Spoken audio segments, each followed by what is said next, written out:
Qualcomm Snapdragon 4 Gen 2. Dan, what's going on here? Well, first of all, someone wrote a great article this week in Forbes talking about the battle for AI needs to also be fought and won at the edge. There was a great Forbes article. I can't remember who wrote it, but I feel like I know. It's so bad. And but what's right, Pat, is like I had an interview there with the CEO of Silicon Labs, Matt Johnson, and we were talking because they're very IoT centric, right? And remember when IoT was cool, like we used to talk about it. Now it's not really all that cool, but AI is going to be hyper dependent, not just on these kind of training workloads for enterprise and LLMs in the data center, but think about all the data that resides at the edge. I mean, the data that sits in cameras and vision and phones. And again, edge has, by the way, a continuum of definitions, because it can be anywhere from like the sensors in the fields of a farm, but an edge can also be, in some definitions can be something like a PC or a workstation or a phone. So Qualcomm's made quite a bit of headway in terms of helping the world understand its critical nature to this part, the edge, the device.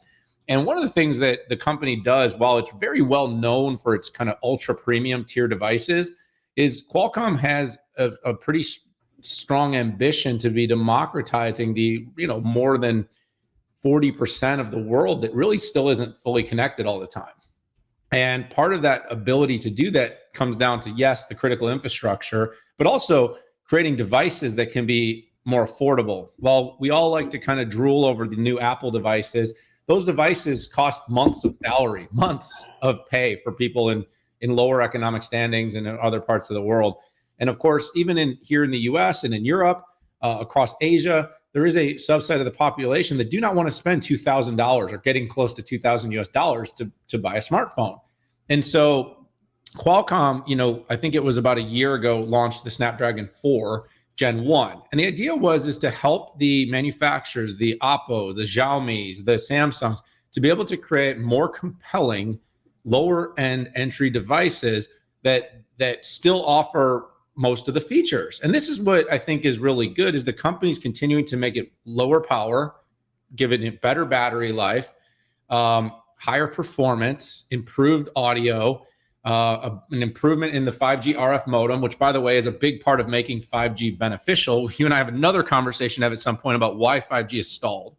I mean, we really do. It hasn't actually stalled, but the interest, the excitement, the enthusiasm has kind of hit a wall. Yeah.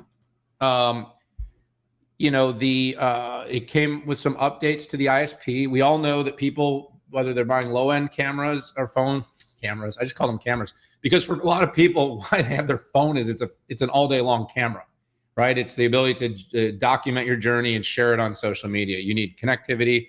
You need a camera. And then, of course, what was kind of cool about this, Pat, was it's, I believe, the first in the series to be built on it's the TSMC's 4 nanometer.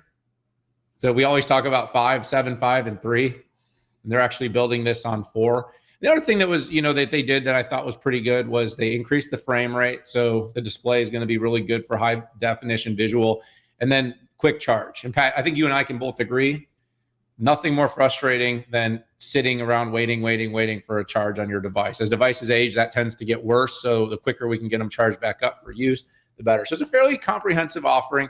I think that the real key here is Qualcomm's definitively won the top of the market, but they have some opportunity for strong growth in the middle and lower tier. This is a more and more compelling device. It's really, go into that MediaTek space, go into those lower end devices that are being pumped out by some of old legacy Samsung, and they have a chance to gain market share there and grow. So, it's an encouraging step forward as the company continues to try to show the power of AI at the edge. Qualcomm continues to make that more democratized for phones across the price spectrum. Yeah, Dan, that was a good breakdown. And this is all about optimization and cost reduction. And if you see what the company did between Gen 1 and Gen 2, they removed the Hexagon DSP. They also removed they removed a millimeter wave 5G that is pretty expensive, and they moved from TSMC to Samsung. So I like this move, but like you said, the profit dollars are being driven primarily by the high end and the mid range, but you have to drive the volume and scale with a very competitive lower end. And that's exactly what the company is doing. The company can derive higher prices because you do get the Snapdragon brand, and particularly in areas like China and Southeast Asia, the Snapdragon brand really is premium. It reminds me a lot of how Intel Inside used to be 20 years ago here in the United States for PC. So hats off to the marketing folks, the brand folks. They've done a really good job, particularly outside of the U.S. with Snapdragon.